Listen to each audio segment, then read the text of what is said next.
Nos acercamos a la orilla en el lago Nahuel Huapi, aquí en la playa llamada Jono Beach, por nosotros bautizada Jono Beach, y quería traerles un poco el sonido de las olas del lago Nahuel y las imágenes del lago Nahuel,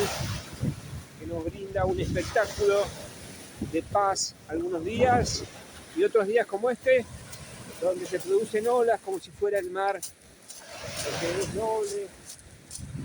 la belleza que tiene este lugar. Vamos ahí,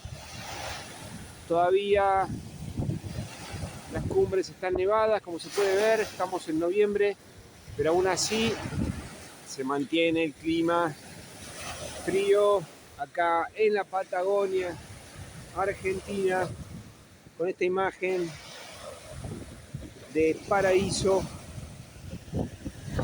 Acá estamos